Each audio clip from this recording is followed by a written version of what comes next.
الحمد للہ رب العالمین والصلاة والسلام علی نبینا محمد وعلی آلہ واصحابہ اجمعین۔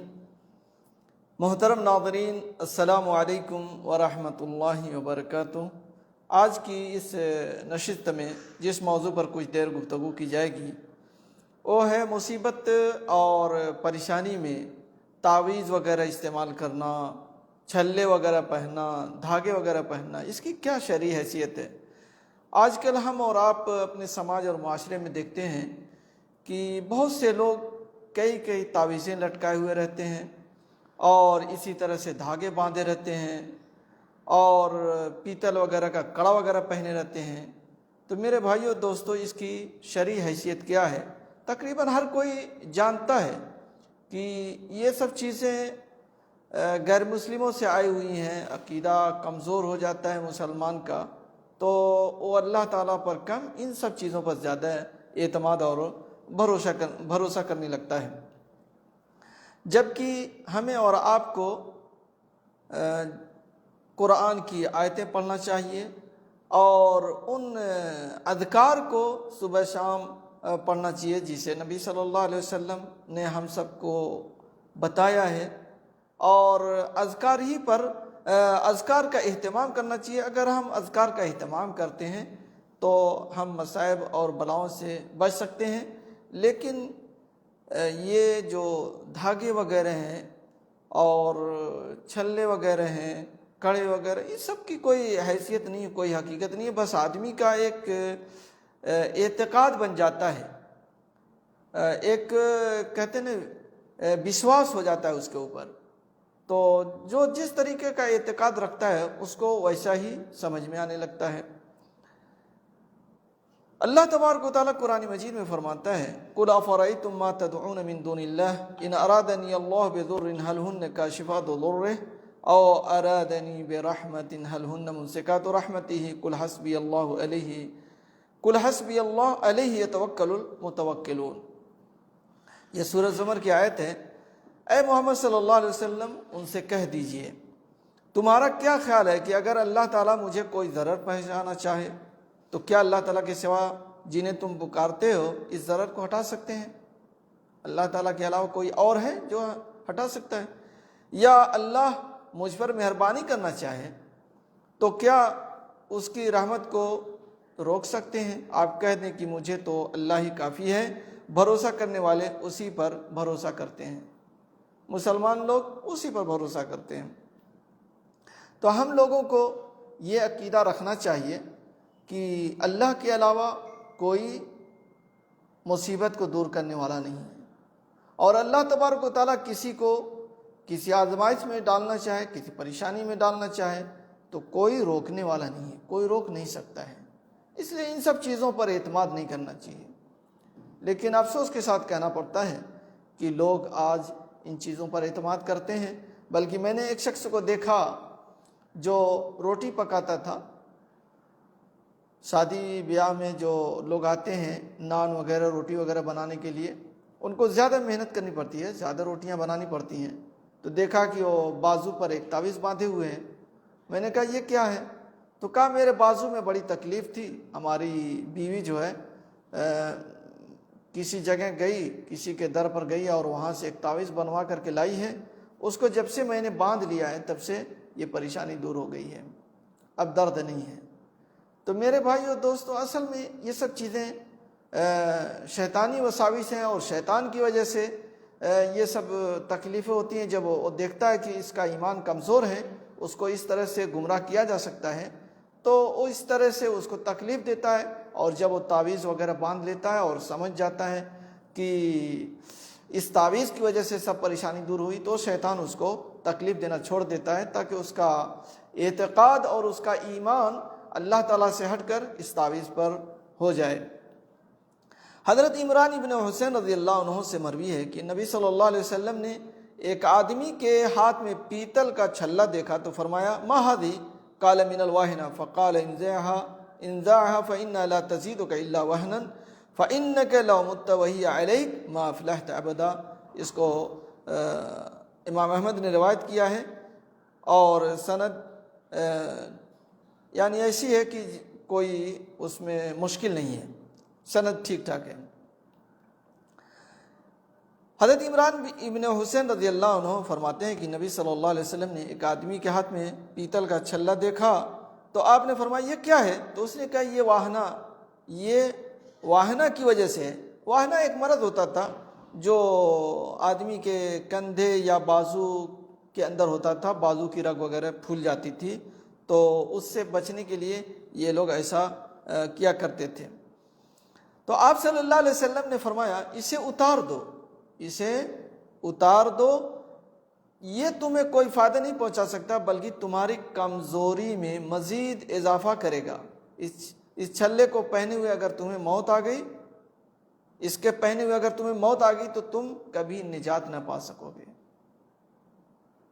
یہ اللہ کے نبی صلی اللہ علیہ وسلم نے اس آدمی سے کہا، اور آج دیکھ لیجئے لوگ پہنے ہوئے ہیں، بعض لوگ کہیں گے نہیں بس یہ ایسی ہی پہنے ہوئے ہیں، کوئی اعتقاد نہیں ہے، تو پھر بھی یہ غیر مسلموں کی تو مشابہت ہو جاتی ہے۔ آپ دیکھیں سکھ وغیرہ کثرت سے اس کا استعمال کرتے ہیں، چھلے وغیرہ پہنے رہتے ہیں، تو غیر مسلموں کی مشابہت بھی ہو رہی ہے، اور جو غیر مسلموں سے مشابہت، جو جس قوم کی مشابہت اختیار کرتا ہے اسی میں سے ہو جاتا ہے۔ تو بغیر کسی اعتقاد کے صرف ایسی ہی پہن لینا یہ بھی صحیح نہیں ہے، اور اگر اعتقاد کے ساتھ پہن رہے ہیں تب بھی صحیح نہیں ہے۔ اس سے اللہ کے نبی صلی اللہ علیہ وسلم نے منع کیا ہے، اور آپ نے فرمایا کہ ایسا آدمی اگر اس حالت میں مر جائے تو کامیاب نہیں ہوگا، گویا کہ اس کی موت جو ہے اسلام پر نہیں ہوگی۔ حضرت عقبہ بن عامر رضی اللہ عنہ سے مروی ہے کہ رسول اللہ صلی اللہ علیہ وسلم نے فرمایا من تعلق تمیمۃ فلا اتم اللہ لہ ومن تعلق ودعۃ فلا ودع اللہ لہ۔ جس شخص نے بیماری سے بچنے کے لیے کوئی تعویذ لٹکایا تو اللہ تعالیٰ اس کی مراد پوری نہ کرے۔ اللہ کے نبی صلی اللہ علیہ وسلم فرماتے ہیں کہ اس کی مراد پوری نہ کرے اللہ تعالیٰ، اور جس نے سیپ وغیرہ باندھا تو اللہ تعالیٰ اسے بھی آرام نہ دے۔ یہ مسند احمد کی روایت ہے، حسن درجے کی۔ تو یہ اللہ کے نبی صلی اللہ علیہ وسلم نے بد دعا کی ہے، لیکن لوگ پہن رہے ہیں اور کہتے ہیں کہ بڑا فائدہ ہے اور یہ ہے وہ ہے۔ اور اگر آپ کبھی تعویذ کو کھول کر کے دیکھیں تو اس میں کیا رہے گا؟ اس میں کھانے بنے ہوئے ہیں اور ہر کھانے میں کوئی گنتی لکھی ہوئی ہے، بعض دفعہ نام لکھا رہتا ہے، اور نام ایسا بھی جو آپ سمجھ نہ پائیں۔ ایسے جنوں کے نام رہتے ہیں جو بالکل آپ سمجھ نہ پائیں، ہسکیل، کسکیل، فسکیل، اس طرح سے عجیب عجیب نام رہتے ہیں۔ اور اگر اس میں قرآن کی آیت ہو تو اس سے قرآن کی بے حرمتی ہو رہی ہے کہ آپ اس کو پہن کر کے حمام میں جا رہے ہیں، آپ ناپاکی کی حالت میں بھی پہنے ہوئے ہیں، قرآن کی بے حرمتی ہو رہی ہے۔ اور اگر گنتی ہے اور نام ہے، جنوں کے نام ہے، شیاطین کے نام ہے، تو اس سے کوئی فائدہ نہیں ہے۔ کیا فائدہ ہوگا بھائی؟ لیکن آپ تعویذ کھول کر کے دیکھ لیں، بعض تعویذ میں کچھ نہیں لکھا رہتا ہے، بس تصویریں رہتی ہیں، ادھر ادھر کی چیزیں، خرافات۔ بس آدمی کا اعتماد ہو جاتا ہے کہ فلاں آدمی سے میں نے تعویذ لی ہے، اس کی تعویذ میں بڑا فائدہ ہوتا ہے، وہ پہلے سے اس کو یقین رہتا ہے کہ اس کی تعویذ جیسی میں لگاؤں گا مجھے پورا فائدہ ہوگا، تو اسی اعتماد پر اس کو سمجھ میں آ جاتا ہے کہ ہاں واقعی فائدہ ہے۔ بلکہ ہم لوگوں کے مدرسے میں جس مدرسے میں مدرس تھا، اس میں بعض لوگ آتے تھے پڑھوانے کے لیے پانی وغیرہ، تو اس میں ایک ماسٹر صاحب تھے جو انگریزی وغیرہ پڑھاتے تھے، دینیات کے اندر وہ کمزور تھے، تو کوئی آتا تو انہی کے پاس جاتا تھا، وہی پڑھتے تھے، اور لوگوں سے پوچھا جاتا فائدہ ہے پانی پڑھ کر کے جو ماسٹر صاحب نے دیا پیتے ہیں فائدہ؟ کہتے ہیں بہت فائدہ ہے۔ ماسٹر صاحب سے پوچھتے کیا پڑھے؟ تو کہا کچھ نہیں پڑھا ہوں، بس ایسی پھونک مار کر کے دے دیا ہوں۔ تو دیکھیے اس کو فائدہ ہو رہا ہے، اس لیے کہ اس کو ایک ذہن میں بیٹھا ہوا ہے کہ یہاں سے میں مدرسے سے پڑھوایا ہوں، اور وہ لوگ جو پڑھ دیں گے اس کو کون کاٹ پائے گا، اور ان کا پڑھا ہوا جو ہے فائدہ مند ہوتا ہے، یہی عقیدہ ہے، اس لیے ان کو فائدہ ہو رہا ہے، جبکہ یہ کچھ نہیں پڑھتے، کہہ رہے تھے میں کچھ نہیں پڑھ رہا ہوں۔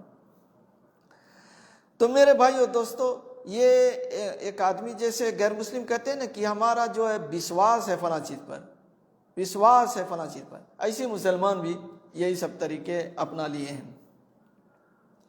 ایک دوسری روایت میں ہے، یہ بھی مسند احمد کی روایت ہے اور اس کی اسناد قوی ہے، من علق تمیمۃ فقد اشرک، جس نے بیماری سے تحفظ کی نیت سے تعویذ لٹکایا اس نے اللہ کے ساتھ شرک کیا۔ یعنی یہ شرک کے درجے میں لے کے چلی جاتی ہے۔ کیوں شرک ہے؟ اس لیے کہ آدمی کا یقین اور اعتماد جو ہے اللہ تعالیٰ سے ہٹ کر کے اس تعویذ پر ہو جاتا ہے، اس تعویذ پر ہو جاتا ہے اور اسی کو اپنا وہ سب کچھ سمجھنے لگتا ہے۔ تعویذ نکال دیا تو ڈرنے لگتا ہے، گویا کہ اس کو اللہ سے ڈر نہیں ہے بلکہ اس تعویذ سے ڈر ہے۔ ابن ابی حاتم نے حضرت حذیفہ رضی اللہ عنہ کے متعلق بیان کیا کہ انہوں نے ایک شخص کے ہاتھ میں بخار کے سبب دھاگا باندھا ہوا دیکھا تو انہوں نے اسے کاٹ ڈالا اور یہ آیت تلاوت فرمائی، وَمَا يُؤْمِنُ أَكْثَرُهُمْ بِاللَّهِ إِلَّا وَهُمْ مُشْرِكُونَ، اور ان میں سے اکثر لوگ اللہ تعالیٰ پر ایمان لانے کے باوجود بھی مشرک ہیں، ایمان لانے کے باوجود بھی مشرک ہیں، یعنی ایمان لانے کے بعد بھی یہ سب شرکیہ اعمال کر رہے ہیں۔ اور عرب کے لوگ بچوں کو نظر بد سے محفوظ رکھنے کے لیے ان کے گلے میں کوڑیاں وغیرہ باندھتے تھے۔ اسلام نے اس عمل کو بھی باطل اور فضول قرار دیا ہے۔ حضرت ابن عمر رضی اللہ عنہما کا فرمان ہے، وما ابالی ما اتیت ان تعلقت تمیمۃ، اور اگر میں تمیمہ ڈال لوں تو پھر مجھے اس کے بعد کسی گناہ کی پرواہ نہیں ہے۔ گویا کہ یہ سب سے بڑا گناہ ان کی نظر میں ہے اور باقی اس سے مطلب چھوٹے ہیں، یہ وہ احساس کر رہے ہیں۔ تو میرے بھائیو دوستو، آج کل دیکھیں آپ گاڑیوں میں کتنی گاڑیاں ایسی ہیں جس میں جوتا لٹکائے ہوئے رہتے ہیں، چپل لٹکائے ہوئے رہتے ہیں، کیا کیا چیز لٹکائے ہوئے رہتے ہیں، کہتے ہیں اس سے نظر بد نہیں لگتی۔ حالانکہ کسی عالم نے بڑی اچھی بات کہی کہ بھائی گاڑی کی قیمت زیادہ ہے یا آدمی کی قیمت زیادہ ہے؟ تو صحیح بات ہے کہ آدمی کی قیمت زیادہ ہے، گاڑی کی قیمت تو آدمی کی قیمت کے برابر نہیں ہے یا اس سے زیادہ نہیں ہے، آدمی کی قیمت زیادہ ہے۔ تو انہوں نے کہا کہ جب گاڑی سے حفاظت کے لیے، گاڑی کو کسی حادثے سے بچنے کے لیے جوتا یا چپل، پرانا جوتا یا پرانا چپل باندھ لیتے ہیں تو ایک چپل یا ایک جوتا اپنے گلے میں بھی ڈال لیں تاکہ وہ بھی مطلب حادثات سے بچیں، پریشانیوں سے بچ جائیں۔ کیا مطلب بہترین جواب دیا ہے کہ جب گاڑی کو حادثے سے بچانے کے لیے آپ گاڑی میں جوتا لٹکا رہے ہیں، چپل لٹکا رہے ہیں، تو خود اپنے گلے میں بھی ایک جوتا یا ایک چپل لٹکا لیں تاکہ آپ بھی حادثے سے محفوظ رہیں، پریشانیوں سے بچ جائیں۔ بس آدمی اندھا ہو گیا ہے، عقل استعمال نہیں کرتا، دیکھتا نہیں ہے کہ میں کیا کر رہا ہوں، بلکہ غیروں کو دیکھا وہ بھی کرنا شروع کر دیا، غیر مسلم کو دیکھا وہ بھی کرنا شروع کر دیا، اور آج یہ سب چیزیں انہی لوگوں سے آج ہمارے اندر بھی آ گئی ہیں۔ اللہ کے نبی صلی اللہ علیہ وسلم ارشاد فرماتے ہیں کہ جو شخص نظر بد اور بیماری سے تحفظ کے لیے کوئی چیز باندھے یا لٹکائے تو اللہ تعالیٰ اسے آرام نہ دے۔ تو میرے بھائیو دوستو، اس سے بچنا چاہیے، ان سب چیزوں سے کوئی فائدہ نہیں ہے اور یہ آدمی کو شرک کے گڈھے میں ڈال دیتا ہے اور شرکیہ اعمال کرنے لگتا ہے، اور اس کا ڈر اللہ سے نہیں بلکہ انہی سب چیزوں سے رہتا ہے۔ وہ اللہ سے نہیں ڈرتا، انہی چیزوں سے ڈرتا ہے۔ وہ سوچتا ہے کہ یہی ہم کو بچانے والے ہیں۔ بلکہ ایک واقعہ اسی طرح کا ہمارے ساتھ ہوا کہ کچھ نیپالی غیر مسلم مسلمان ہوئے یہاں پر مکہ میں حدود حرم کے باہر، وہ لوگ آئے اور کلمہ پڑھے، مسلمان ہوئے۔ تو میں نے ان کو ابتدائی طور پر یہ سمجھایا کہ آپ یہ جو تعویذ وغیرہ، گنڈے وغیرہ باندھے ہوئے ہیں، یہ سب نکال دیجئے۔ تو اس بندے نے کہا، اس نیپالی مسلم جدید یعنی نیو مسلم نے کہا کہ اگر ہم اس کو نکال دیں گے تو ہم کو شیطان پریشان نہیں کرے گا؟ تو میں کہا بالکل نہیں پریشان کرے گا، آپ جو ہے اس کو نکالیں، کبھی بھی پریشانی ہو تو بسم اللہ پڑھ لیں، اعوذ باللہ پڑھ لیں، اس لیے کبھی ان کو کچھ آتا ہی نہیں ہے۔ میں کہا جو آتا ہے وہی پڑھیں، اللہ اکبر آتا ہے اللہ اکبر پڑھیں، بسم اللہ آتا ہے بسم اللہ پڑھ لیں، اعوذ باللہ آتا ہے اعوذ باللہ پڑھ لیں۔ ابھی وہ مسلمان ہو رہے ہیں، ابھی ان کو کچھ قرآن نہیں آتا ہے، ورنہ ہونا یہ چاہیے کہ آدمی آیت الکرسی وغیرہ پڑھے، صبح شام کے جو اذکار ہیں اس کو پڑھے، اس کا اہتمام کرے، تو اللہ تعالیٰ اس کی حفاظت کرے گا، بچائے گا۔ تو ابھی یہ بندہ جو ہے اور اللہ تعالیٰ قرآن مجید میں فرما رہا ہے لا یکلف اللہ نفسا الا وسعہا، یعنی کسی بندے کو اللہ تعالیٰ اس کی طاقت سے زیادہ مکلف نہیں کرتا۔ ابھی اس کے پاس کوئی چیز ہے ہی نہیں ہے، قرآن نہیں، قرآن کی کوئی آیت نہیں ہے، ابھی یہ بیچارہ کچھ نہیں جانتا ہے، تو یہ جو پڑھے گا اس پر اللہ تعالیٰ اس کی مدد کرے گا، جو بھی پڑھے گا اس پر مدد کرے گا۔ تو میرے بھائیو دوستو، کہنے کا مطلب یہ ہے کہ ہم اپنا ایمان اللہ کے ساتھ مضبوط کریں، اپنا اعتقاد اللہ پر رکھیں، اور ان سب چیزوں کو اپنے آپ سے دور کریں، اور اس سے اللہ کے نبی صلی اللہ علیہ وسلم نے منع بھی کیا ہے۔ اور جو لوگ ان تعویذ گھنٹے پلیدے میں پڑ جاتے ہیں، ان کی زندگی برباد ہو جاتی ہے، وہ پوری زندگی اسی میں پڑے رہتے ہیں۔ ان کو ہمیشہ کبھی کچھ ہوا تو تعویذ لے آؤ، فلاں مولوی صاحب سے پانی پڑھواؤ، ان کو بلاؤ، ان سے پھکواؤ، پھونک مرواؤ، یعنی یہی سب چیزیں رہیں گی۔ اور حد تو یہ ہے کہ لوگ دھاگا دیں گے، اس میں گرہیں باندھتے ہیں، گرہیں ڈال کر کے، حالانکہ گرہ ڈالنا یہ جو ہے اس سے پناہ مانگا گیا ہے سورہ فلق کے اندر، گرہ ڈالنے والوں سے پناہ مانگنے کو اللہ تعالیٰ نے کہا ہے، لیکن آج مسلمان یہی سب کام کر رہے ہیں، گرہیں ڈال کر کے دے رہے ہیں، شیاطین اور جنوں والا کام کر رہے ہیں۔ اللہ تعالیٰ ہم لوگوں کی حفاظت فرمائے۔ اللہ تعالیٰ سے دعا ہے کہ اللہ تعالیٰ ہم تمام لوگوں کو ہر طرح کے خرافات اور بدعات سے حفاظت فرمائے، اور جو صحیح راستہ ہے اس پر ہم سب کو چلائے، آمین۔ وآخر دعوانا ان الحمد للہ رب العالمین، وصلی اللہ علی نبینا محمد وعلی آلہ واصحابہ اجمعین۔